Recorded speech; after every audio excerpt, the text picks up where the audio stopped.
Thanks for tuning in to the Black Sunday podcast. I'm your host, Ian Wilson, a writer and musician and all-round horror fanatic from Fife, Scotland. Joining me on the podcast is Kevin Grossett, a filmmaker and self-proclaimed cinema fanboy living in Edinburgh. So without further ado, dim the lights, pop the lid off your favourite tub of ice cream, and hold on to your loved ones. The dissection is about to commence.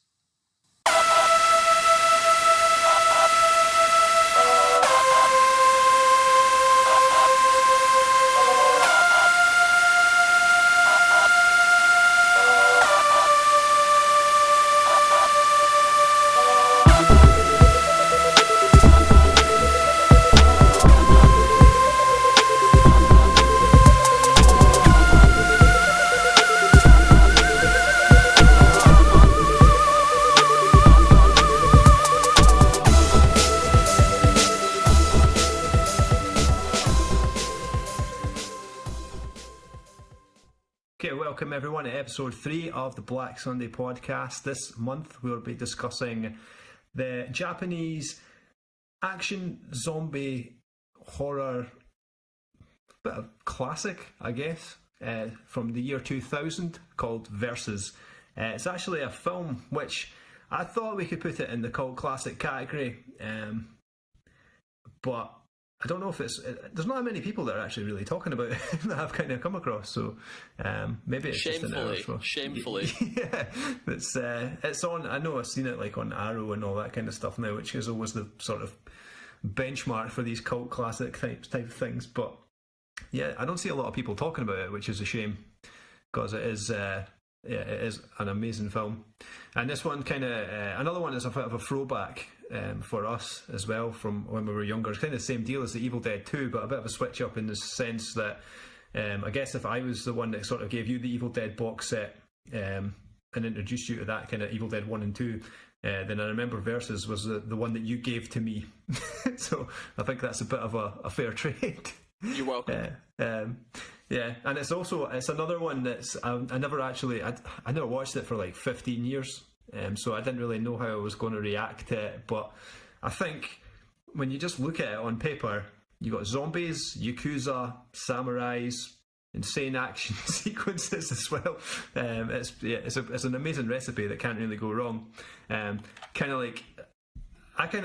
to be fair, it's another film I've not watched for so long, but I just remember having the same sort of reaction of like insanity of something like Hard Boiled and like Shogun Assassin and stuff like that as well, I guess, where, the action's just completely relentless. Pretty much, doesn't let up. And I know we kind of discussed it right at the start as well when we were talking about what we were going to do, if this one particularly kind of fits into the horror category. But I guess, again, we decided it did. And watching it with the zombies, the gore effect that's in it as well, definitely gets a pass mark, I would say. Action horror, but probably more than just that as well, I kind of, a bit of sort of background about it, I guess, there too. That I didn't really pick up on actually all those years ago we were watching it, but when you're reading about it and watching it again, it totally makes sense as well that it was a big inspiration from Peter Jackson, Sam Raimi for the gore and the excess use of the blood as well. So I kind of wonder too if it was a bit of that Raimi influence that made it kind of hard to pin down as a genre. Just because of like we were talking about the last time, how he liked to kind of throw up all these different elements and put them together, which he made a mess of with one film and then managed to basically bring it all together for Evil Dead 2, and it worked perfectly. And obviously this guy's kind of throwing in a few different elements, but he's throwing in some tricks too. So it's definitely takes that approach. I think the kind of martial arts, the Evil Dead. It's even like a bit of Highlander as well, which I never ever picked up on when we originally watched it, even though I was probably watching Highlander and this almost side by side. And then I guess a bit of sci-fi if you're going like towards the end, I guess, which we'll talk about, the crime comedy. It's really interesting, and especially like trying to think about what actually makes something that get into that kind of horror category. But I guess there's like probably, I imagine there will be lots of those kind of gatekeepers that might dispute the selection, but I would certainly say this one counts. So you don't have to be unsettled or terrified by the movie to make it horror. I'm sure people will let us know if they completely disagree with us. Yeah. We look forward to the hate mail. Giving us exactly hate mail, giving us the shit for it. So a wee bit of background, I guess, about the story itself. There are 666 portals to hell, and number 444 is located in the Forest of Resurrection, which is where this film takes place. And as mentioned, it involves some crazy action sequences involving the Yakuza samurais and zombies, as well as action, as well as the action horror. We get introduced to the sci-fi element, as I said. And it's kind of cool when you get into it. This film doesn't really have a hero as such. I find that. Well, I guess it's kind of murky. I was going to talk about the plot later on because it's frankly incomprehensible. But I think that adds to the enjoyment of it. Just leading on from what you were saying, if you look on IMDb, the plot keywords for this film, well, there's 327 of them, so I won't go through all of them. But here are just a few.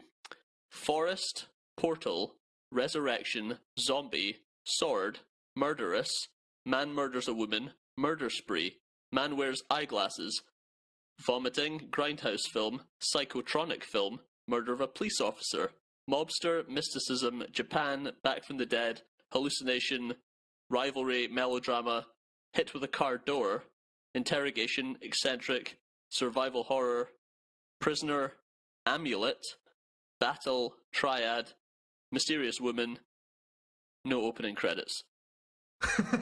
That gives you a little bit of a flavour of that's your menu. What we're talking about here. That's it. Like, that's what you're getting when you watch the film, and it doesn't let down, man.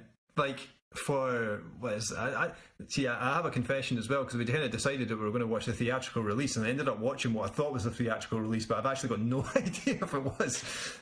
It was touching 2 hours anyway in length, so I'm not sure if that was a director's cut or not. I think the theatrical cut is 2 hours, and okay. the ultimate versus, as it's called, is 2 hours and 20, I think. All right.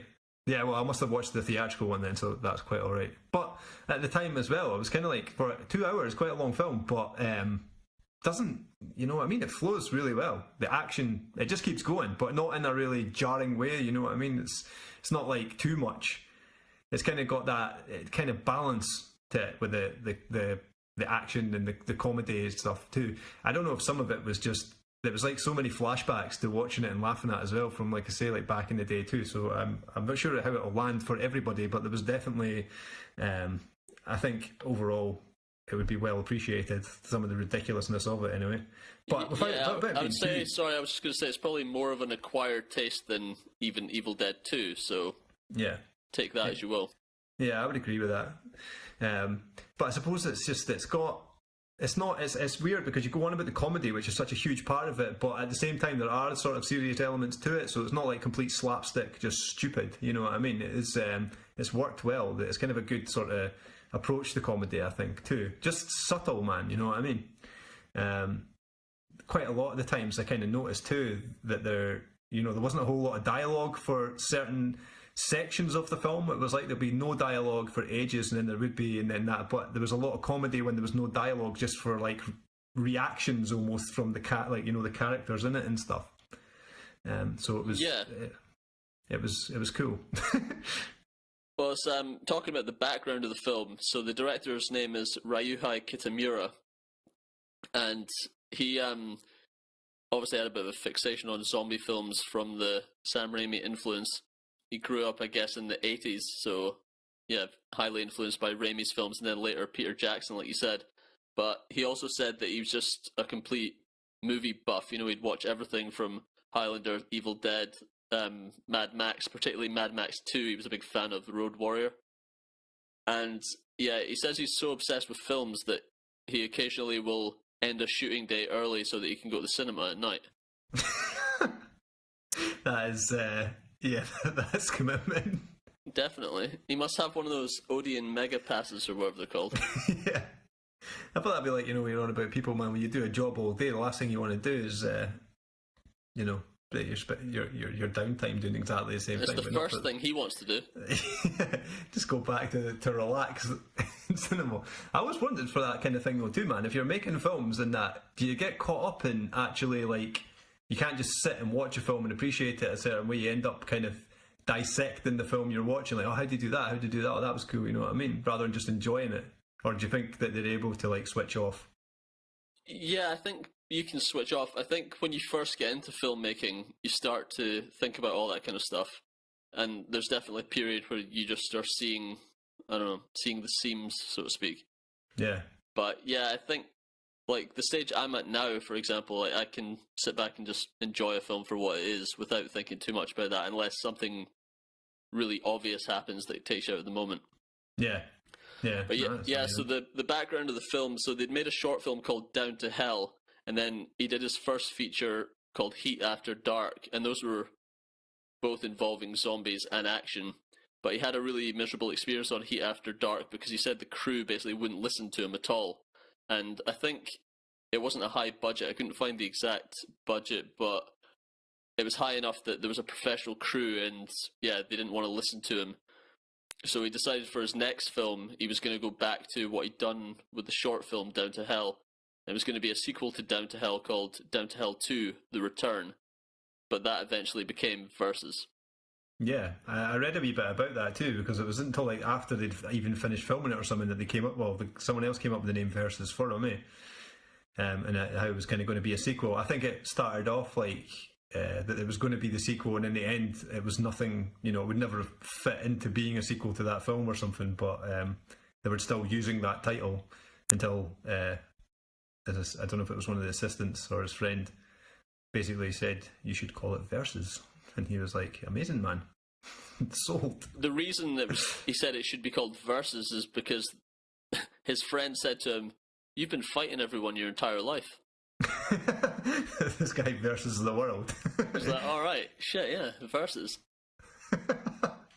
That's quality, man. Speaking of you're saying about this budget and stuff too, I know this one kind of is even. I remember even back in like 2005 or whenever we watched it, the budget was the thing that we were totally locked onto too.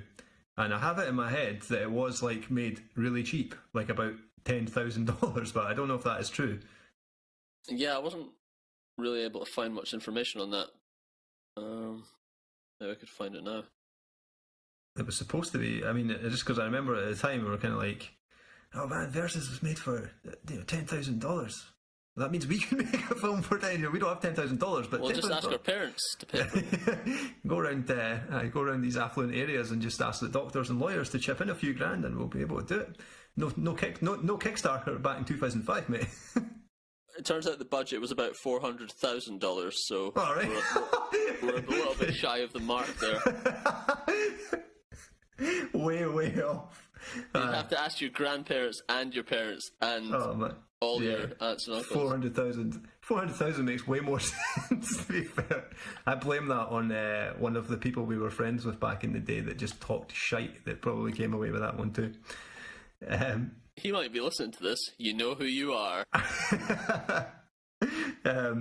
I read as well that the director there, he returned to the project like 4 years after shooting it wrapped, so he could add some more to the film and sort out some of the issues that were bugging him, that involved like tidying up some of the action scenes and sorting out effects. And then just he added in some extra scenes to help complete some of the character story arcs as well. So yeah, I mean, good work ethic. I mean, such as they are, essentially what he means is he added a lot more fighting in a film that was already overloaded with fighting. Yeah. So, I mean, watching Ultimate Versus again, it's because the version I've got, it doesn't include the theatrical cut. Oh, okay. But yeah, the theatrical cut was the first one I saw, but Ultimate Versus is, I would say it's about 10 punches too long. Yeah. So that's what he added 4 years later. What you're talking about, there was like extra 20 minutes kind of thing. Yeah, they went back in and just extended tons of the fight scenes. There definitely isn't much more plot. I think it slightly changes some of the characters' introductions. You know, there's the gang of villains who show up halfway through with the sort of red-haired guy. Yeah. Totally Sonic. Yeah, and then the two women, and yeah, it just changes their original intro because I think I think in the theatrical cut, do they not just show up in a car or something? It's like da-da-da. So they just changed it to make it a little bit more dramatic, where they're just kind of walking through the forest in a cool way. You don't really know how they got there.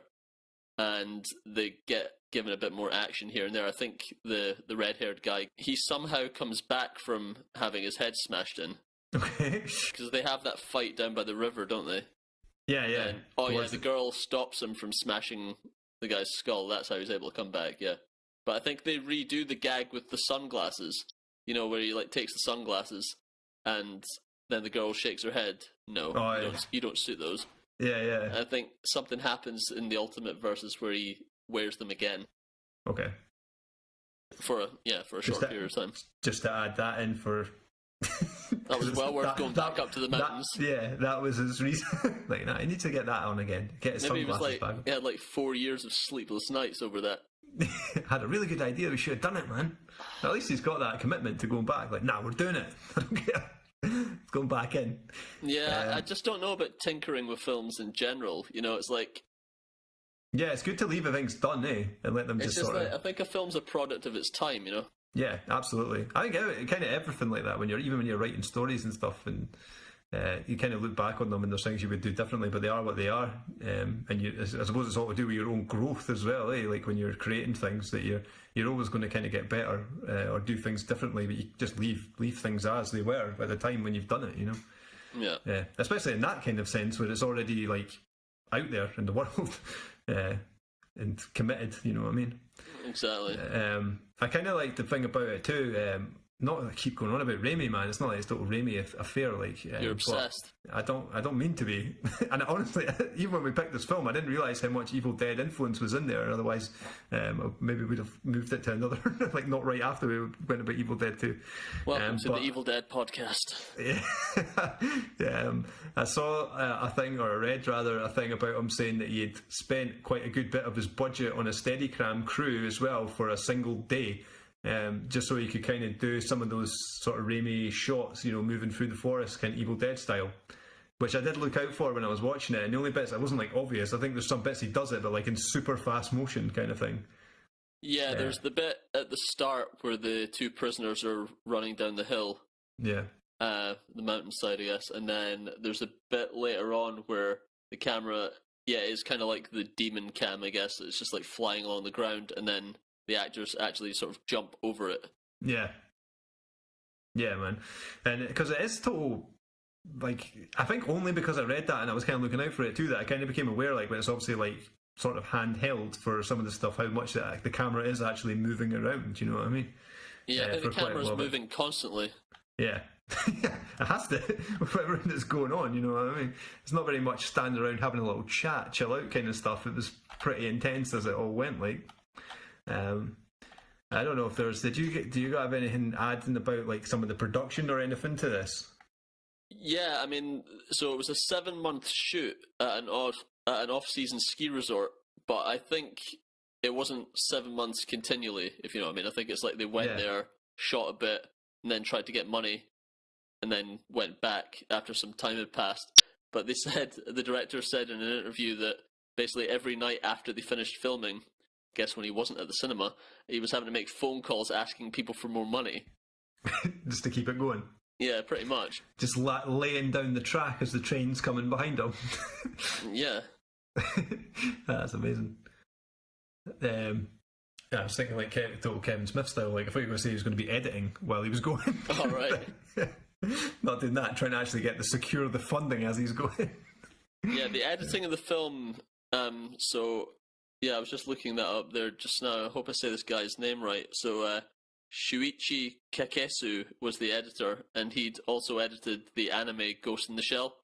And from what I understand, they essentially dumped hundreds of hours of footage on his lap, and were like, you need to make this work. Get to work. Yeah, I think there have been storyboards, but I think they just gave him so much footage that it was alright, well, it could be anything. So you think there's stuff going on there where they just kept the camera rolling? A bit of just Just keep going, just keep I think filming. it was more like the director had so many crazy ideas that they were just like, yeah, let's just film everything I can think of. Sort it out later. Well, again, at least well, to be fair, I was going to say get what he wants, but clearly not. If he's going back 4 years later, it's still wasn't enough, man. Crazy. But I mean, I like again, when we go about these like kind of horror films as well, it seems to be the go-to place for when you're making these horrors, when you're starting out and stuff, seems to be the woods. I guess quite an easy sort of spot to like get and set up with your camera and crew, but on not so many folk going about and just being able to go wild and create some crazy shit, which is a nice little touch, like. Yeah, I think it just gives you immediate scale, and it's not like if you were trying to set up in a city or something, you've got all these other things to deal with, logistics. Yeah. If you go into the woods, it's like you can point the camera pretty much in any direction and get something cool. Yeah, man, even like 10 feet from a road behind you or something like that, and you're in the middle of the wilderness and stuff. Yeah, exactly. Yeah. It's really, it works, man, really well. I kept reading quite a lot of people slagging off the film. That's why when I was like, started to be like, maybe this isn't as well regarded as what I thought it was, going from just the way that we feel about it and stuff. I don't think the average person thinks of it in the same breath as like The Godfather. Yeah, yeah. I don't know. Or 2001: A Space Odyssey. I think it's a more acquired taste. Yeah, you definitely you can't take it too seriously, but it serves its purpose, I guess.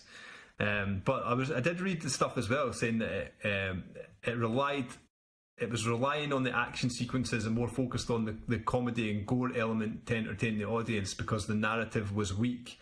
But I didn't necessarily agree with that, because I did think there was a bit of a deeper core, to the story. Especially like the characters. It wasn't like the characters are pretty well developed. You know what I mean? They're not just fodder, or there is a story in there and stuff with them all, and that especially like when you think about you've got the wee kind of cowardly sort of guy that's acts the hard man until he comes up against any sort of confrontation, and it's like his arse totally collapses and stuff like that, but he's like obviously frustrated with himself that he's not as courageous as he was. Then you've got those policemen, if we can call them that. And I guess they sort of those three kind of make up the comic relief of the whole thing. Yeah, this police one was weird, and I guess that was maybe me when I was watching it, trying to be like, and it's probably complete nonsense, like, to even suggest it and stuff too, but I kind of felt like that whole story with the policeman is like, maybe was like an early, develop, like, this is who's going to be in it, and they're going to be the comedy element to it, and then as the film progressed, there was way more, like, I didn't feel like they were 100% necessary in it by the end of it, just with everything going on. I thought you were going to say by the end of it they were super important. Well, no, I mean, at the end they do bring it in, but at the same time it was just, it's a tough one, like, because you kind of feel like, well, the prisoners have escaped, so they've got to be getting pursued. At the same time, with them playing that sort of comic relief element, there's so much other comedy that's in it that it wasn't necessarily needed, I would say, like 100%, with the amount of screen time that they kind of end up having in the end and stuff, Yeah, just moving on to the plot, it's quite hard to follow, I would say. It's kind of like, again, the director seems like he had a lot of ideas. He just thought, just throw everything into the blender.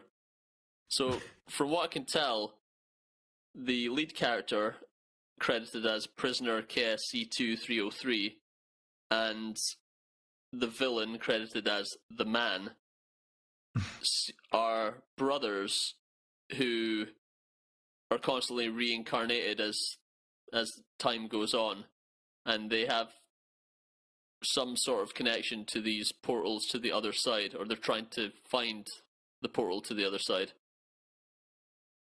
But beyond that, I don't really know where he was going with this. I don't know if it's like, if you find the portal, does that mean that you'll become invincible or something? And then there's a strange thing at the end where it sort of suggests that if one of them kills the other one, then it's like the roles are reversed, so that the other one is the villain. Yeah. I don't know if that made any sense, but that's as much as I got from it. No, yeah, totally. And it seems to be, I know, and then there's also the girl who's is she not just called the girl in it as well? Like that's the character name or something. Yeah. That seems to play like another part of the puzzle, I guess, with everything that's going on. So it's like he's trying the good guy, or that's what I was saying about there not really being a hero as such, like in the film, not even an anti-hero kind of. Just these, I guess it's just like watching a bunch of bad dudes fucking throw down all the time. But he's like connected to the girl that's like his lover, I guess, that the other bad guy's trying to get to kill her, because then it helps to be like a key, I guess, to one of these portals as well. So he's protecting it, and she reincarnates. He's basically waited 500 years for her to reincarnate so they can bring him to the Forest of Resurrection. And all the stuff that kind of plays a part in it too. It does get a wee bit confusing, I suppose. I didn't feel confused at the time. I kind of felt like about what was going on. Again, I don't know. I don't want to jump right to the end and stuff too, but that was another thing where it was kind of like, I don't know if that essentially needed. You know what I mean? But yeah, there's definitely a bit of a wild story going on for sure. Like, yeah, I thought it was interesting that the Yakuza leader and his gang, basically they have their parts to play in terms of destiny that they're not even aware of until sort of halfway through the film. And then we get shown the flashback where they played these roles in the past as well, where they were basically subordinates to the man. Yeah. So everybody that's there is like, again, it's all through reincarnation. They're all part of the same thing, going on and on and on and on and on kind of thing. Yeah, the cycle just keeps going. Yeah, which is, what a prospect, like. Is that it? Is that just... I mean, I suppose on paper too, like, you think about this battle that just keeps going on and on and on for centuries, man, with all these people and stuff being reincarnated. It is really, when I think about that, actually, it's like really, really cool sort of concept for a film that doesn't quite... It's not as apparent when you're watching it that that's actually really what's going on, I guess. Or you maybe wouldn't pick up on that unless, like, now, when you were talking about it. I fucking love his sort of gang that you're going on about too, like, particularly... You know, the crazy guy that's like the Joker, I guess.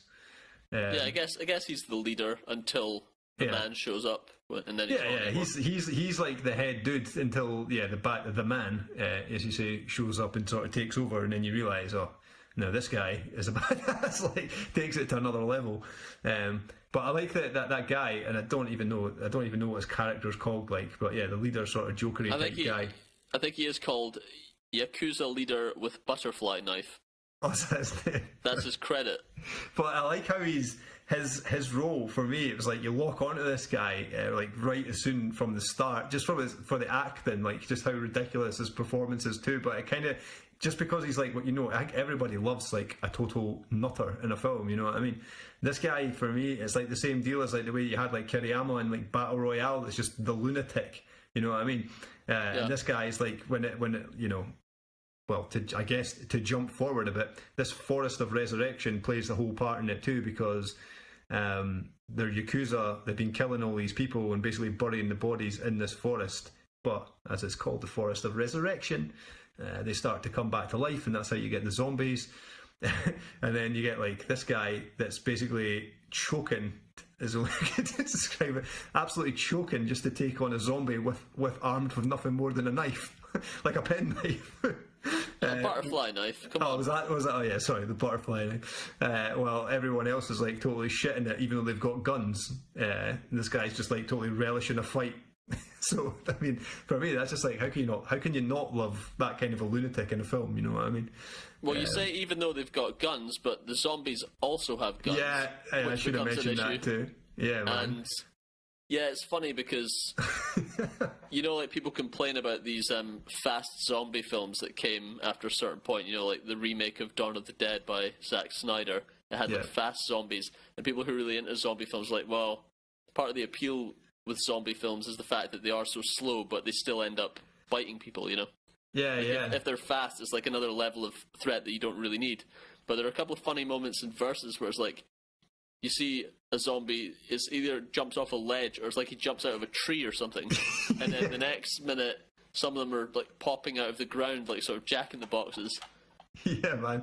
I've definitely got a note on that. I'll maybe come to it later, but there was a bit that I totally... Oh man, where was it? It was like... Yeah, I had a thing with just... Oh, yeah. The bit that it was like a zombie and it flies through the air like multiple times, like Crouching Tiger style. And then the guy like just totally he shoots it and it lands straight into a grave.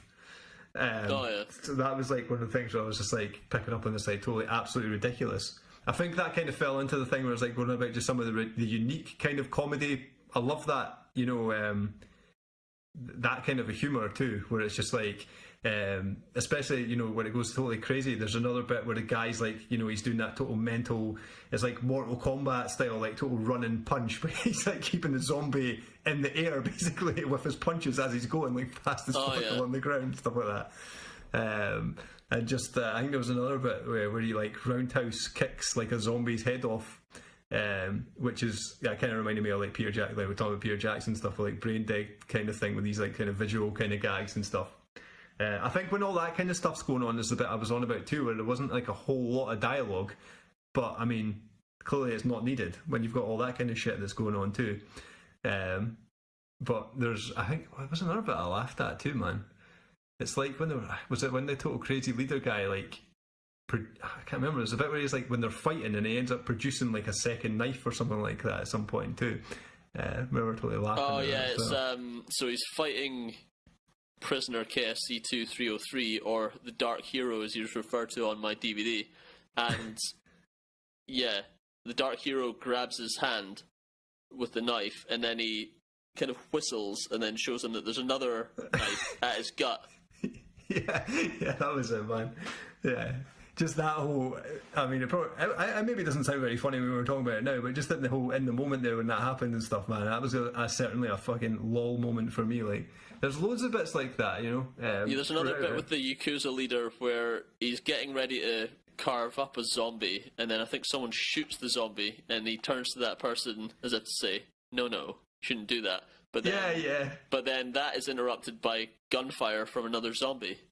Yeah, and his reaction to that too is like, "Oh, just missed." Yeah, kind of thing. It's amazing.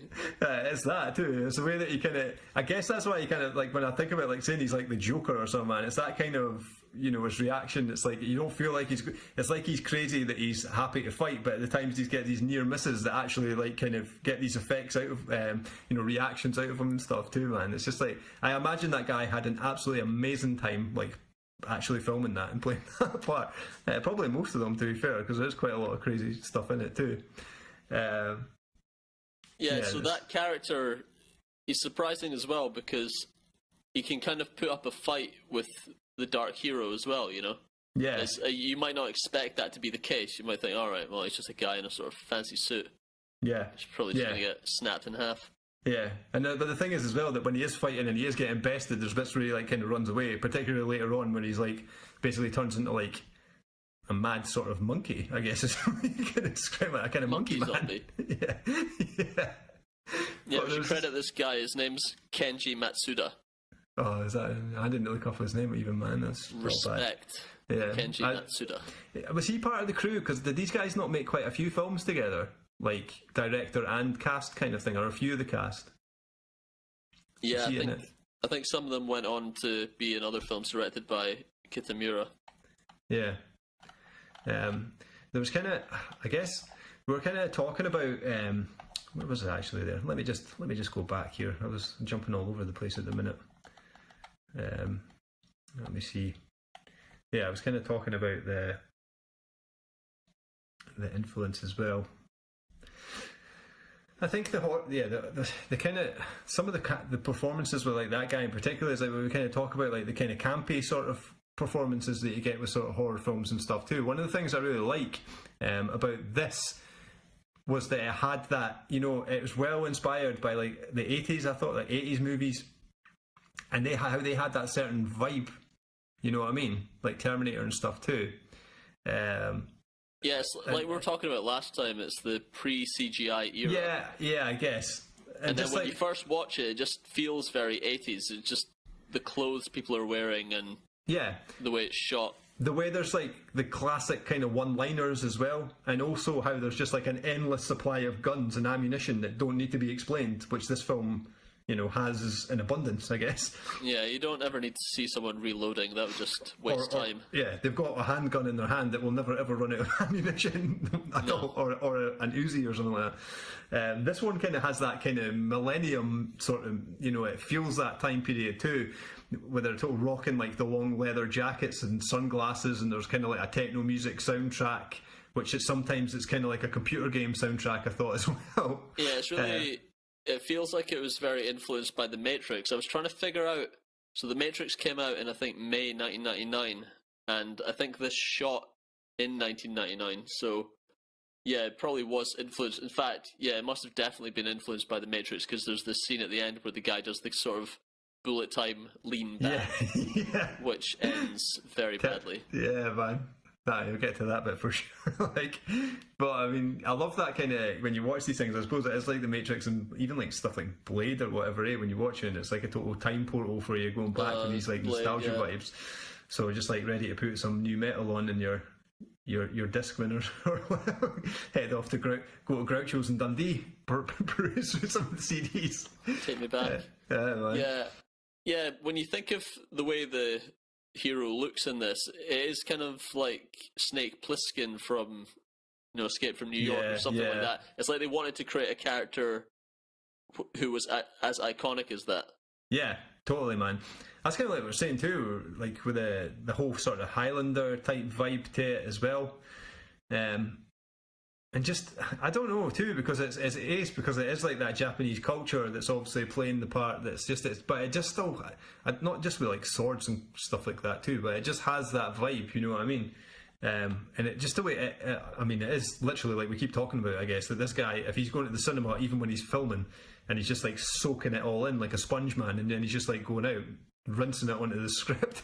But he's like the screen. Yeah, but because it did, I read a thing where he basically said that he thought, this is it, like this is maybe the only film I'm going to get to make, so I'm having as much as my, as the stuff he loves, he's putting it like all into this movie and stuff too. So I guess that's how it kind of transpired. And in the end, I guess I read an interview where he said he was disappointed that he wasn't able to get a car chase in there. I think that might have tipped the scales just a bit too much. Absolutely, guaranteed it would have been like flying off a ramp, mid-air explosion and all that kind of stuff, man, somehow. Maybe that's what he planned for the end, when there's like when the boy's leaving on a motorbike or something. Oh yeah. Yeah, man. Let me just see if I was going to mention someone else there too. There's the whole sort of storyline with the girl as well that I was trying to pick up on this too. I kind of felt like if you're watching the film, like every single other actor in the film probably had a blast, like I was kind of mentioning before. Her role or character in it's pretty laid back, placid, not really doing, very much at all. So I kind of feel like she must have like kind of got the sort of not the particularly the best role in the film. I don't know if her whole thing is supposed to be like it was bringing some sort of balance to him, meant to be his good side, I guess. I guess he has to be sort of redeemable in some way, because all you know about him is, well, to begin with, is that he was a murderer on the run. Yeah. Then you see him kill some people. Then you see him shoot some zombies. Yeah. I think there had to be, there's that key flashback they do where it goes to 500 years earlier. Yeah. I didn't know the way that they've done it too, that literally every single person in the film is wearing black and she's wearing white. I don't know if this is some unsubtly way of being like, she's good, everyone else is bad. This is just how it is. I guess it's probably supposed to represent purity or something like that. Yeah. And there's bits like where she keeps sort of, it's like she intervenes to, like when he's going to kill, because basically this guy's like just going to kill everybody that's after him, which is probably like just understandable almost in a way. But there's like bits where it's like he has the opportunity to kill people who are basically down or knocked out or something like that, and she intervenes like no. And then there's other bits where she'll intervene but allow him to basically kill people when he has to. Or if he's not happy with her intervening, he'll knock her out. Yeah, there's so many weird things about that too, especially when one of his her introduction to the film, where the guy's not particularly happy about the way they're manhandling her, where I'm saying he's a feminist. There's a line, I'm a feminist. Yeah, and then 2 seconds later he knocks her out. Punches her multiple times to knock her out, stuff like that. They even turn that into a joke where there's one bit where she sort of like steps out of the way. Yeah, she knows it's coming. Yeah. It's just like, what? Absolutely insane, man. I like that, I guess from the get-go, like the film kind of, there's the very it's the opening shot of this film, not literally I'm splitting a zombie in half with a samurai sword or something, or splitting someone in half with a samurai sword. This is the thing I was actually confused about when I first saw the film. So that character is not the hero. He's not the hero. No, it's not. He just looks kind of similar to Tak Sakaguchi. It's actually another guy, but it's strange because you see more in the flashback, because when he gets killed at the beginning, yeah, you see the hero he's looking at him like upside down. It's like upside down point of view. Yeah. Because he's got that hat. I'm not sure what the traditional hat's called. It's like Raiden from Mortal Kombat. Yeah. And then when you see the flashback again, it's the same setting, and the hero's wearing that hat. So I realized, okay, so the guy at the beginning obviously has some sort of part to play in this. Maybe they were going to explore it if they ever did a sequel. It was kind of confusing. All right, I never even picked up on that, man. That is totally mental. So the guy he's just not in it again at all. Just at the start. Nah, it's like, just at the start, because you see him kill a few zombies. Aye. And is that when he goes down to the river, and then he gets killed by the villain, or the man. Yeah. I thought that was him, man. Honestly, I thought it was the same guy. That's so bad. I thought it was at first as well. Because that's totally blown my mind. Because I thought that it was basically the same thing, like history repeating itself again, the whole film basically from the start. Because he even ends up kind of fighting him the same way, doesn't he? Right, yeah. But yeah, there was some other weird stuff in the film that I kind of noticed too. Do you notice like when when he shoots the first guy that gets shot, that comes back as a zombie, like one of the Yakuza guys? Yeah. That like because it's supposed to be like a crazy thing that's like unexpected going on, that the gunshot kind of echo is like the sound of a plane taking off in the sky, like jet engine kind of. They really amped up the sound design.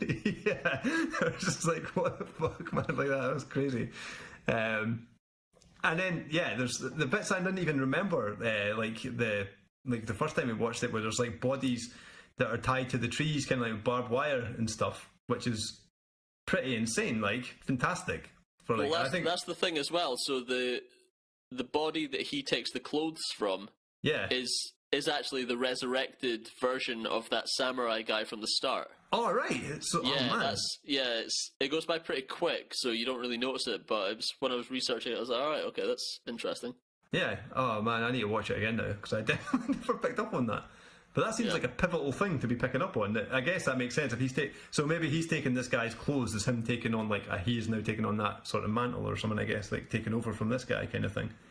Yeah, maybe that guy can finally rest after being killed twice in 500 years. Yeah, at least twice. At least twice that we know of. I like the kind of the way that I think this is a really cool thing that works as well. Maybe we were talking about like filming in the side like woods or forests and things too, but it was like a mist kind of effect, kind of subtle. As well, which kind of I think it kind of comes in a bit when it's like the first time that it triggers the girl's memory. Kind of she starts to remember the past.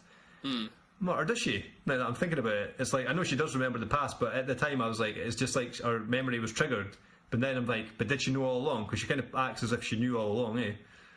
I think she understands before he does, but I think it's still she doesn't remember at the start. So it's like she starts remembering, and then it kind of like sort of hints at a bigger kind of story. Then there's like the bit. Actually, like when he picks up that guy's, when he gets the leather jacket, another thing was that like the soundtrack totally breaks into like an 80s guitar. Just it starts playing. With a gratuitous shot of the coat flapping. Just as he's like firing on the leather jacket, so the boy's literally ready to rock and roll, like, and get on the film. Maybe around about that time, is that the first time around about there he knocks the girl out as well when he's away to fight or something, eh? Yeah, it's when he's going to fight that guy in the sort of tank top. Yeah, that's right. Let me see. I guess the next sort of major. Yeah, so basically, all this stuff that's like going on. This is the zombies have come back to life, armed to the teeth. They're fighting. There was one guy loving killing them, and they sort of run off, and they get split up into the woods and end up fighting each other and stuff. So there's a lot of action and stuff going on there too. And then I guess the main sort of next sort of key bit is like when as we talk about the man showing up, the boss there. I kind of felt, does he not show up about the same time as Ron, about like the dude with like the red hair and all the other sort of crew? Like, did they not come along pretty close together? Yeah. And then he fights them. Yeah, it's very confusing. So it seems like the Yakuza leader, the Joker, as you were calling him, has kind of set it up so that the man will be killed, but then obviously the opposite happens. Yeah, when he they didn't realize that they were dealing with a sort of resurrected, almost vampiric type guy. Yeah. Then he comes away with it. Yeah, man. There's another bit there actually where he was like fighting that made me just laugh. Probably, I don't even know if this is the kind of stuff that I think I know the bit. It's when he's got his hands in his pockets, isn't it? His pockets? Is that not when he's got his hand in his pocket while he's fighting them?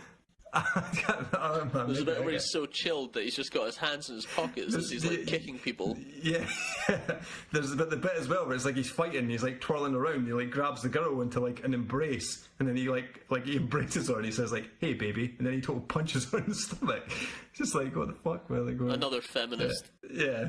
So it's like, it's just, I don't know, it's just the kind of ridiculousness of it too. But at that point when he comes and he basically takes out everybody single-handedly, as you say, even with his hands in his pockets, like doing nothing, you realise this guy's not to be messed with. And then literally ends up, he punches a man's heart straight out of his chest and then eats it. I think the hand into the chest is probably inspired by the Terminator, right? I know what it could be. Yeah, Terminator man. does at the beginning of the first film. Yeah, totally. I never thought of that at the time. I kind of got the Terminator vibes, but not, maybe it was subconsciously for that too. I didn't really get, like, you're talking about being like a vampiric kind of guy, man. I mean, I didn't really, like, is he literally a vampire? Because he does bite somebody's neck, doesn't he? When he offers the girl, it's like, you can basically die now or you can live forever. What's it going to be? And then she basically chooses to live forever, and then he like bites her neck. I think it's probably just the director like, oh, let's just throw that in there as well. Why not? It's kind of horror folklore in a way. He doesn't have anything else, just throw that in there. He doesn't have fangs, but he has the ability to bite a person in the neck and let them live forever, looking slightly, bizarre, I guess, to describe it. When they actually changed there too, that crew kind of remind me again of like, it's like again with like Hellraiser, like total Cenobite style or something, the way they're just sort of around them, the way they kind of look with their leather sort of jackets and stuff too, Yeah. kind of like again, maybe way subtle, not like obviously like crazy like stuff going on with like the Pinhead and stuff like that, or anything too crazy, but it just had that vibe too. And as well, to go right back to Evil Dead, man, you stop talking about it. But they've got like the two, like we've mentioned, the two policemen that are basically pursuing the prisoner. Well, there was two prisoners, we kind of never mentioned. One of them basically gets killed early doors, just because the guy wants to see if he'll resurrect as a zombie. So at the start, you kind of think he might be the lead character. It's quite interesting in that car scene. It's like, you think he'll be when the car arrives, you think that guy's going to be the lead character, and then you think the guy in the, I guess, snakeskin jacket could be the leader of the bad guys. Yeah. But they both get dispatched pretty early. Yeah.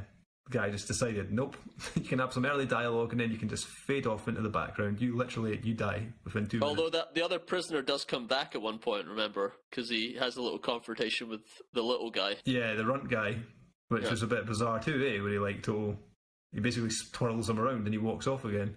Yeah. So he's just aimlessly walking through the forest as a zombie.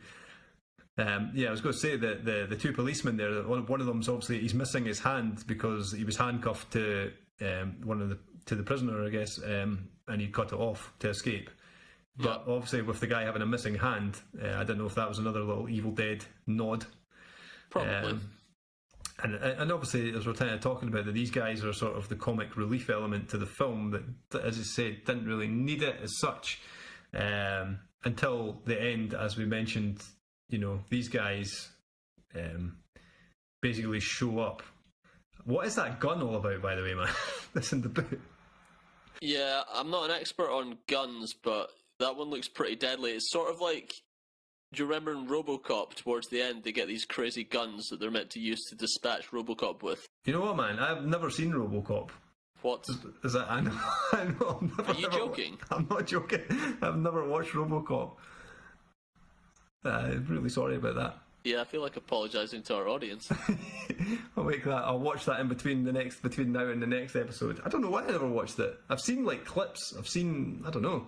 You will see like RoboCop without his mask and all that kind of stuff. But I've never watched it. I don't know why I've never watched it. It's an amazing film because it kind of balances two different tones. Like on the one hand, it is kind of like a sci-fi hero's journey, but then on the other hand, it's an amazing satire of the 80s and consumerism. Yeah. Well, I'll definitely check it out. I mean, I've heard enough. Yeah, you and a million other people can't be wrong. Like, so I'll definitely watch it at some point. I'll make time. I'll make time before the next episode, and I'll watch it. But excellent. So what? This gun is in RoboCop or something similar, is it? Something similar, but yeah, I don't know what it is because just an enormous gun that just obliterates everything in its path. Yeah, I mean, I don't really know much about explosive bullets, but that's definitely what this one was loaded with. Yeah. And that is, I mean, for the ending of these guys, or that one guy in particular, the policeman that's like this. I mean, you give this policeman is basically just like one of these, I guess, bullshitters or something as well. Just like overly sure of himself, overly confident, going on about being like. What was he like trying to go on about like being trained like it wasn't a Navy SEAL or something, but it was like going on about, by the FBI. The FBI. He was trained at Langley.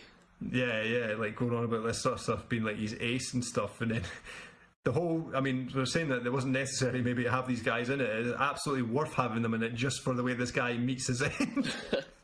It's like, oh man. I believe his line is something like, "You can't hit me," meaning with that gun. I'm 500 times faster than Mike Tyson. And the thing is, he says, you call him a bullshitter, but I think his speed was actually his downfall because he leans back, the gun gets fired, but then when he comes back up, I mean, he's gone faster than the bullet, basically. Yeah. So he's kind of doomed himself. Yeah. His line, I think, is, "You can't stop me with your slow bullets." And then, yeah, literally, like you say. So basically, this guy fires the gun at him. He does the Matrix thing you were on about, where he kind of bends backwards. But then, as he rights himself to his foot, the bullet still hasn't gone beyond him. So he basically just like gets blown to a million pieces by this bullet. It's like one of the most ridiculous things I've seen in the film. But he doesn't have time to react. Exactly. He has time to stand, kind of right himself, see the bullets not hit him, react, and then explode. So it's totally amazing, man. That's the kind of thing I love in these kind of stupid horror films too, man. Like they're the things, they're the gags, I guess, that totally get me like every single time. Let's just. I guess move on. I don't even. I've kind of lost myself now, man. I don't know if like after this guy gets blown up, is it still going on? That it's kind of like the girl saying that it gets to the point where it's basically like saying that the prisoner is destined to fight, like he's destined to fight. I guess the bad guy or the man plus his crew, sort of thing. Is that the bit? Try to think. There's like, because you're on about like this Red Sonic guy too, man. There's a bit where he just descends from the sky, like just floats down. Yeah, it's like a dummy or something that they put on a crane. It looks like. So what was? It just floated him down the background, out of focus. Yeah, that's awesome. Yeah, so he comes down with that, and then he ends up sort of basically fighting and stuff like too. I kind of, as well, there was another wee bit that I actually liked in the film when you're going on it, like, just because I picked up on it as being like a plot hole or potentially something that the guys clearly thought about it, because you've got the man or the bad guy that you think in it and stuff, where he basically says that he's had to wait for the girl to reincarnate, which is like 500 years or whatever he said it was, but he's had to wait for her to reincarnate and then also for her blood to mature before he can kill her. Which I thought was cool as well, because it kind of stops the whole slight plot hole where people are like, oh, why did he just kill her when she was a baby? And it would have been easy rather than, waiting for her to be like a woman that he's, obviously fighting back, or you know what I mean? So it kind of came across to me with the director there that he's obviously looking at it, trying not to leave a single loose end to anything that he's just like added in and stuff like that. And I guess the film, I kind of feel like the second half kind of takes on like a totally different tone. Like when he's accepted his destiny, you mean? Aye, when he just like, as soon as he gets shot off the cliff, which was kind of like unexpected, is the only way I could really, the way I was looking at it anyway. I loved that scene when I first saw it. You know, the way the man disarms him. He disarms him, man. So the hero points the handgun at the man, but the man just does this quick little move where he puts his hand on top of the gun, and twists it out of his hand, then spins it around so he's now holding it, and then shoots him. So I actually freeze-framed through that sequence on my DVD to work out how he did that, and I learned how to do it. So if anyone wants to approach me with a handgun anytime soon, be warned. That's amazing. Just say a useful wee thing happened, especially in the streets of Edinburgh, man. I mean, maybe Glasgow's got the gun crime, but yeah, exactly. You go to the wrong place in Edinburgh. Right? See if that ever happens too, and you disarm it. Like if that ever happened, the moment you've been waiting for this. Oh man, one of those Neds. I mean, they're not going to be expecting that. Like one of these gangsters going about disarmed and blown away. Let's not give anyone any ideas. I mean, I'm not. Don't want to test you. No. Like 20 of these guys show up in the meadows or something. But yeah, the scene after that was the one that I thought was a lot like Highlander. You know, his resurrection. Yeah, I mean that feels like it's straight out of Highlander. Yeah, totally, man. Is that after she basically ends up giving him her blood to kind of bring him back to life, which was what the villain wanted all along. Yes, the twist.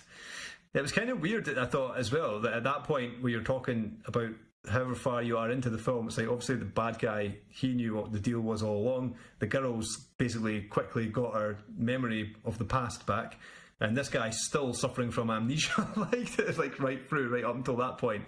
But yeah, as you mentioned, now that she's used her blood on the guy, it's supposed to be that she's not any use to the bad guy, but the plot twist is that the portal can open by using the blood of the resurrected prisoner, which is what he wanted all along.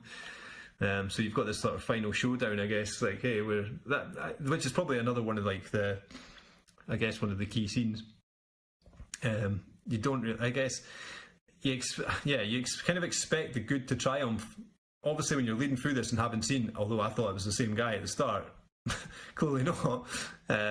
You're going after this like totally class fight with an insane fight. I mean, you're going on about the film, all the fight scenes so far, like going through it like ups it to the point where these guys are fighting each other to the point where they're so perfectly matched against each other that they're firing bullets at each other, which are actually colliding in midair because they're shooting each other exactly the same time whilst running. Yeah, exactly. Whilst having swords crossed at the same time. Yeah. Whilst like leaves are flying up into the air. Yeah, exactly. Just I don't know how you choreograph such a thing, man, but God bless the man that did. And then, so basically he ends up getting, the bad guy stabs the sword through him. I don't know if this is a thing where we're going to be like, do you need to mention spoilers? I mean, it's 21 years old, this film and stuff, so spoilers, we will spoil it. We're not spoiling the whole thing, but we'll spoil parts. Yeah, you still watch it. But there is the bit where he ends up stabbing the guy with the sword, and you think it's exactly like the beginning when I thought it was the same guy, which obviously wasn't. But he doesn't finish him off. You know what I mean? Like where he stabs the guy at the start with the sword, but then he kind of like he sort of yanks the sword up or whatever and like kills him, which he doesn't do this time. So this guy being resurrected as well has got a bit more about him too. So he's got a bit more fight in him, and then he basically wins. And that's the bit we were saying where he sort of jumps on a motorbike at the end. Classic. That's got to be like an 80s sort of thing as well, man. Getting on the Harley with the lassie at the end and being like leaving the scene.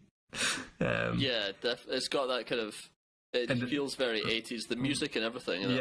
Riding off into the sunset almost. And then it's got like a line where she's basically like, "Oh, you could die if you leave the forest," and he's sort of like, "I don't care, baby. I'll take my chance." You know what I mean? Trying to be this still total stone cold guy, just doesn't give a shit. Yeah, he's very stoical. You don't really see him freak out very much. Not even at all, I don't think. There's one bit where he's about to smash the red-haired guy's face in with a rock, and then you see him like give this kind of like anguished kind of look that you've not really seen. The one time he acts. anything other than just calm as fuck. And you think that is the end of the film, and then there's another plot twist, which, I mean, I don't know how you feel about the end. A lot of people I know I kind of looked up reviews of it or whatever, that basically said they could have done without it. But it's basically like sort of goes 99 years in the future. And that whole scene is definitely out of Terminator, man. You know, like the way it's sort of designed. It kind of like the start of Terminator. Is it Terminator 1? You see the machines like rolling over the skeletons and stuff. Yeah, like, the future war. It feels a lot like that. Yeah, so it's just like this, obviously, like kind of like toy set or whatever of like a just basically destroyed city. Models. Come on, show some respect. Yeah, not toys.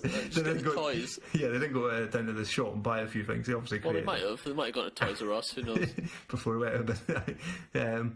Yeah, so the girl basically reveals at the end that she was on the wrong side all along. She should have been on the other guy's side because the prisoners basically destroyed the entire world. I thought that the director, he was just fighting everyone. Yeah, exactly. This guy just had that. That's it. He's resurrected.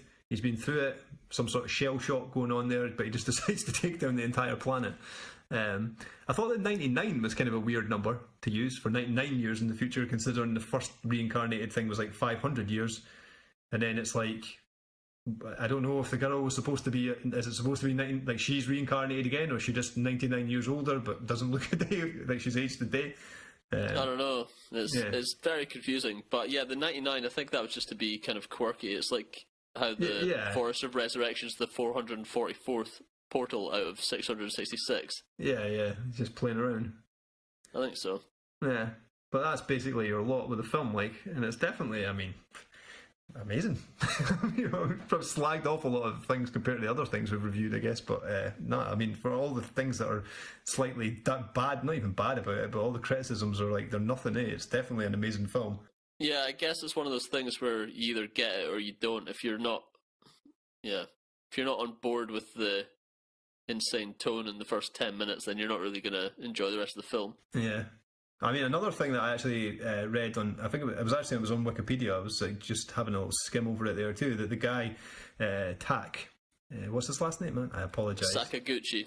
Aye.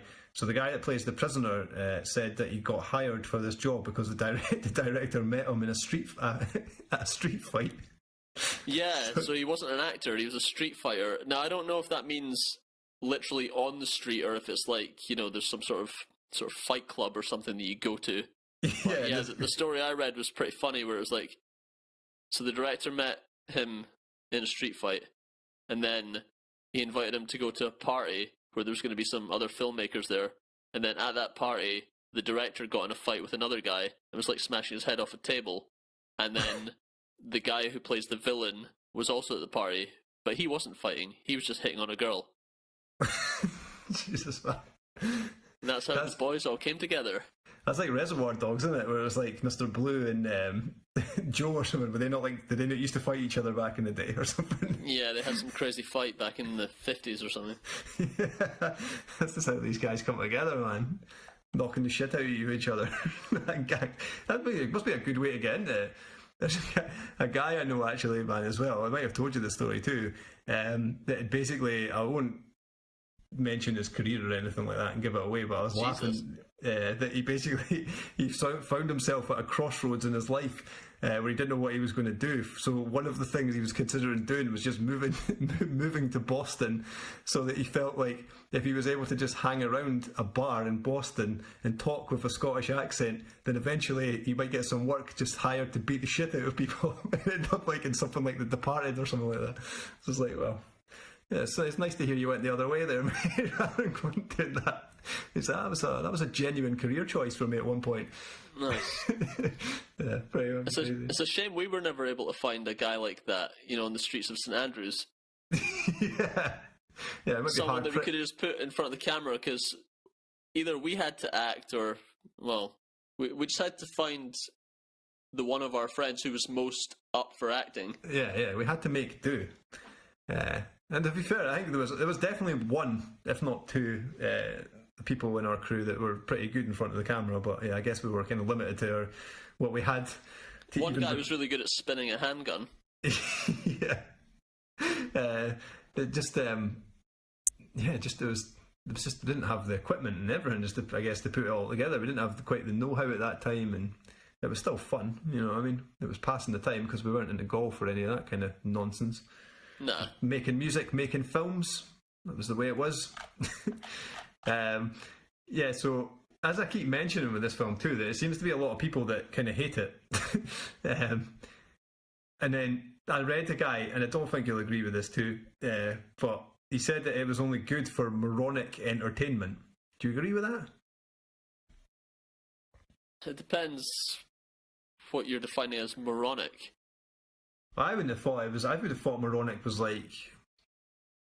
No, I put him on the spot and get in trouble or something like that. But like, dude, where's my car or something? You know, I don't know. That was amazing. Yeah, I don't know. That's what I would think about. It was just like stoner films that aren't really funny unless you're stoned. I guess you know what I mean. That's what I kind of would put moronic in. Nothing against stoners, like, but you know what I mean. I wouldn't look at this film and think, oh, it's for morons. You know what I mean? Maybe it is. Maybe we are morons. I don't know. Yeah, potentially. The jury's still out. Yeah, I thought, or it did kind of blaze a trail as well for indie cinema in Japan. But even though the Japanese audience didn't really, care for it very much compared to the audiences abroad, I didn't really understand if we have in fact, fallen into one of these wee pockets that just our social circle love this film and then assume that it's the widely held opinion of a much broader demographic. Well, speak for yourself, but yeah, I don't know. I guess not everyone's into genre cinema. Like, most people I speak to about films tend to be into these Oscar bait films. It's a drama about some kind of social issue, and then it wins all these awards, but then you never hear about it again. Yeah, I'm more interested in genre cinema generally. Yeah, so I think it's you can revisit it more and stuff. I guess. Yeah, just get more out of it. Yeah. I mean, there's been a lot of calls for a sequel for this too, which apparently has been written and it's ready to rock as well. But do you think it's? So it's like obviously 21 years have now passed. Apparently, like 10 years ago, it was getting close to happening, and now, just researching this, I found out about a film, 47-minute action sequel in quotations called Violence Muso Subliminal War. What a name. Yeah, I don't know. I guess there'll probably be another translation for the English title, but that's what it translates as. And it's directed by Hideo Sakaki, who played the man in Versus. Oh, right. And it's meant to be like a sequel to this, kind of. Well, they're putting sequel in quotations because I think it's kind of the same premise, but it's not the direct continuation, because I don't think Ryuhei Kitamura would allow that, if you know what I mean. Yeah. Because he wants to make Versus 2 at some point. So I guess it's almost like, feels like it could be like a stopgap, Yeah. I mean, trying to be objective with that kind of thing as well, eh? You don't want to be like a total wee fanboy that doesn't, like, try to, basically all these old classic, all your favourite films that don't need to be revisited. But I kind of know as well for a fact that if they announced that, they're making Versus 2, then I would be excited, you know what I mean? I'd be cheering. I'd be there day one. Yeah, exactly.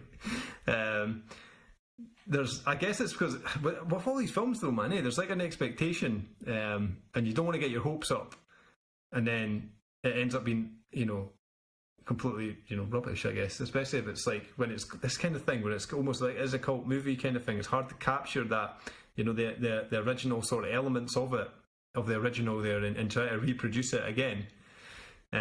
Yeah, I mean, Kitamura moved on to do some Hollywood films. I don't know if you ever saw The Midnight Meat Train with I never Vinnie saw Jones. it. No, I never saw that, but yeah, I knew he'd done that, yeah. Yeah, he did that. So, yeah, I guess he's working with bigger budgets and things, so you know that if he did Versus 2, it's not going to quite have the same charm of the first one, just because it won't be done in the exact same way, presumably. Yeah, exactly. Well, if he said himself that he thought it was going to be his only film that he was going to kind of make on that level, I guess, that he just decided, this is it, this is what's happening, I'm throwing everything I've got into this. And I guess the cast as well, man, I guess they were pretty young when they did it, kind of all sort of throwing themselves about. But yeah, like when it goes, I mean, I guess when I was younger, I suppose I was way more elitist about things, probably more chilled out now. Like, I mean, I didn't mind even, the Jay and Silent Bob reboot or Coming to America 2, and you know what I mean? It's just, those kind of films for me, probably because I'm older as well, probably has the same effect as if like you're going to go and see a band that's playing their greatest hits, rather than seeing something totally different, like something new or whatever, like coming away from them and stuff. Yeah, I mean, I'm sure it's pretty fun to see the Rolling Stones now, but it's not going to be quite the same as if you saw them in the 60s or 70s. Yeah. They'll definitely be getting it, and even if even for these things, like I say, if you, I don't know, use analogies or whatever going on about bands, but I would be sitting at one of those things too, not like the whole crazy old days and stuff. Just kicking back. Yeah, I even did that, like, the last gig we went to with another guy that we know too, went to see the Menzingers in Glasgow and at the QMU and actively sought out seats on the balcony, because it's like, and that was the last gig I went to, and if I'd known lockdown was coming after that, then I might have actually bothered to stand and get involved and savoured it, not knowing what I was going to be missing all this for this year. But yeah, I don't know, man. So I don't know if is there anything else you want to add there? Anything about legacy to this film, or? In a way, I hope they make the sequel, because I'm just curious to see what it would be. Clearly, the director was talking about it straight after the first one came out, really, so it'd be, yeah, I'd just like to see what he's got in mind for it, but I'm also prepared to be disappointed. Yeah, they'd just be there to judge. I don't know, maybe they will. Hopefully they do, as I say, but at the same time, I don't know, I can't gauge, this is like when I'm going on about it, I can't gauge how popular this film is, if there's a demand for a sequel even, or, if it would be a big deal, or would it be just it would come out sort of quietly, and I don't know. Yeah, I thought actually the first one had been quite successful when it first came out. I know they had quite a big premiere for it in Japan. Did it not come out, did it not premiere somewhere, the same sort of, with Battle Royale as well? It would have been around the same time, yeah. I think they came 2000. out. Yeah, I think they kind of came out. I don't know. Maybe I read that maybe it was somewhere in Europe or something they played them. Another great film that we should speak about at some point. Yeah, totally. Imagine that if that was like a double feature. That'd be absolutely amazing, man. I'd be into it.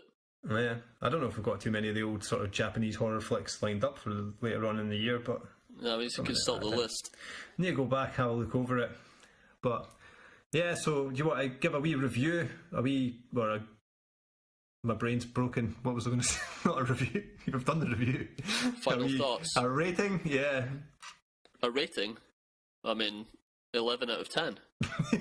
For me. Yeah, man, you can't get better than that. I was just going to make one final point. I was reading Scorsese on Scorsese. It was a book I got for Christmas, and he talks about he'd made a film. I think you've seen it actually, The King of Comedy. Yeah, De Niro. Yeah, and he was saying that when he made that film, it had a lot less, camera movement and crazy editing than his previous films. And people were saying, it's your most mature film. So he said that he always jokes with his friends. He's like, so mature basically means you make a slow film and you don't move the camera. Yeah. And then he was arguing for, immature filmmaking because he finds it more fun. Yeah. So that's basically how I see this film. Yeah. Like you say, the camera never stops moving.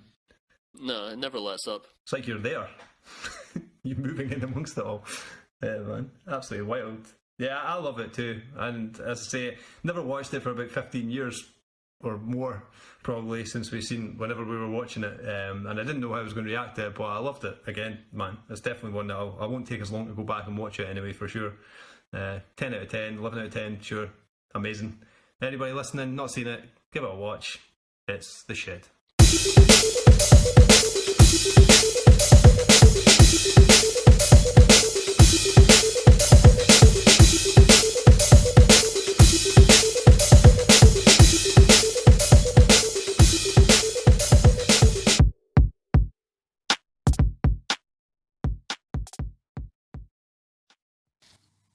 Thanks everyone for tuning in to episode 3 of the Black Sunday podcast. On the next episode, we'll be entering the world of Italian giallo. So until then, as always, keep it spooky.